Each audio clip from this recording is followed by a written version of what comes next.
ఏవన్‌గా ఉన్న జనార్దన్ పేరు, జోగి రమేష్ మీద మీరు చేస్తున్న విమర్శలకి కట్టుబడి ఉంటారా మీరు? నేనా? నేనేమి విమర్శలు చేయలేదు.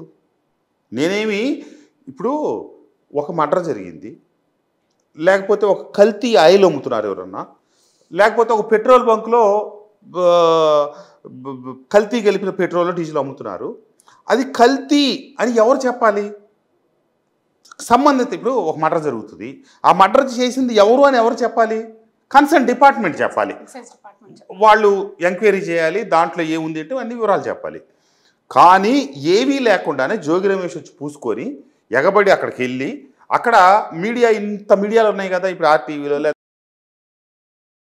ఇన్ని ఛానల్స్ ఎవరు లేకుండా నువ్వొక్కడివి. ఓన్లీ సాక్షి టీవీ. ఎందుకెళ్లారు అక్కడ? ఎట్లా ఎళ్లారు మీరు అక్కడికి? నీకెక్కడికి ఇన్ఫర్మేషన్ ఎట్లొచ్చింది? ఇయన్నీ అనుమానాలు నీకెళ్ళి చూపిస్తున్నాయి.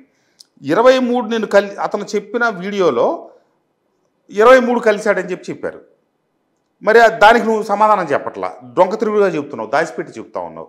కాబట్టి అతని ప్రవర్తన మీదే అనుమానం. మళ్ళీ 12, 13 తారీఖులు ఏం చెప్పాడు? నాకెళ్ళేది కేసు. నువ్వు ఏ ఆధారాలతో నీకెళ్ళి కేసు మలుపుతున్నారు? నువ్వు ఎందుకు చెప్పావు? నిన్ను కూడా దాంట్లో ఏది ఇన్వాల్వ్ చేయడానికి ప్రయత్నిస్తున్నారని చెప్పావు కదా! ఏ ఆధారాలతో నువ్వు మాట చెప్పావు? ఇట్లా ఏదన్నా అతని మీద అనుమానాలు ఉన్నాయి. నాది క్రిస్టల్ క్లియర్. నన్ను అనేవాడు కానీ, నన్ను అనుమానించేవాడు కానీ ఈ వ్యవహారాలు. ఎందుకంటే చంద్రబాబు నాయుడు గారి గురించి ఫస్ట్ ఆఫ్ ఆల్ ఎవరైనా ఆలోచించాలి. తన పార్టీలో ఎవరైనా తప్పు చేశారంటే మొట్టమొదట నిర్మోహమాటంగా వాళ్ళ మీద వేటు వేయడానికి చంద్రబాబు నాయుడు ఒక్క సెకండ్ కూడా సందేహించరు. దీంట్లో లోతులు ప్రభుత్వానికి ఆల్రెడీ తెలిసి ఉంటాయి. నేను కనుక తప్పో పొరపాటు ఏదైనా చేసి ఉంటాను అని కనుక భావన వచ్చి ఉంటే ఈ పార్టీకి నన్ను ఎప్పుడో పార్టీని సస్పెండ్ చేసిండేవాళ్ళు. కాబట్టి నా పాత్ర, మా పార్టీ పాత్ర ఇక్కడ ఏమీ లేదు.